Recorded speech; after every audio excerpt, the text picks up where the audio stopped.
Hey folks, walk with me. We're walking in the dark, so you're gonna see me periodically, but I don't think that matters much. We probably have a quick and easy one today, but I've been putting out a few videos on historical context, on historical confluence, and on constitutional sort of pillars, pretty simple concepts of the Constitution. And it dawned on me, people always talk about the oath of office, and so and so put their hand on a Bible and they swore to uphold the Constitution of the United States of America. But I was wondering what in the world that even means, much less if it even matters. If the person taking that oath has never read it, and I would even go a step further and say, if you're in a position where you find yourself having to take an oath of office and an oath to protect and serve the Constitution of the United States of America, you should probably have done a little bit more than read it. You should probably have committed much of it to memory. You should know it exceedingly well in terms of what's been deemed to be upholding of the Constitution, what's been deemed to be in violation of it, and why, and whether or not you agree with those things, and why. Just because something's been deemed to be constitutional or unconstitutional does not mean that you have to agree with it, but you should have some constitutionally sound reasons for why you do or you don't. And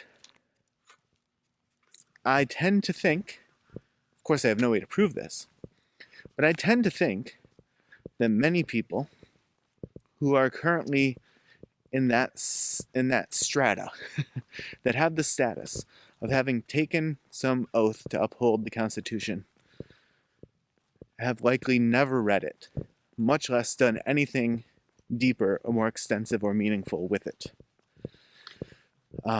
Including people who have been appointed, whether their appointment was given any consent by Congress or not. But people who have significant power, who wield significant power in a constitutional republic,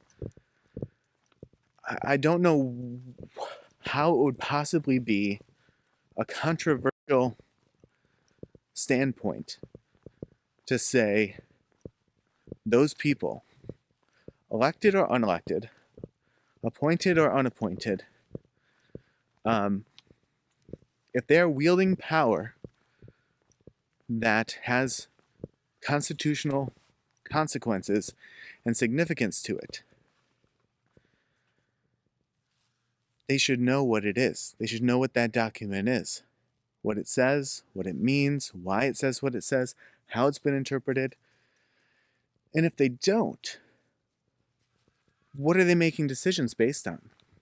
Because if you're supposed to uphold this thing, doesn't that mean you should be making your decisions based on your oath to uphold that thing? I feel bad even calling it that thing. I feel like that time where it was reported that George W. Bush said the Constitution is just a goddamn piece of paper, I think is what he said. And we were out protesting that back in the early 2000s. I mean, saying that out loud, actually, we've been protesting that since the early 2000s. It should have been more obvious that this was a long time coming. But, yeah, no matter which team you're on, who you love or who you despise, because it seems like there's little to no ground other than love or despise at this moment.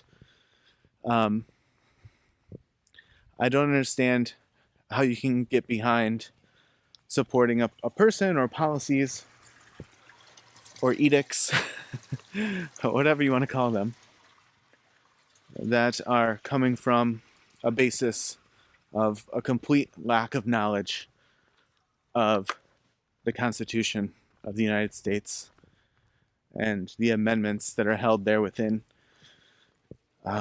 Because again, otherwise you're just flying by opinion and want, and then it is truly edict. There is no law of the land. It is just, if I say this, then that's the law. And if I say that, then that's the law, right? And it's just all by whim and happenstance. And we're in a really tough place if that's where we are. All right, folks. Well, if you walked with me or watched along in the dark, I really appreciate it. And as always, I will see you in the next video.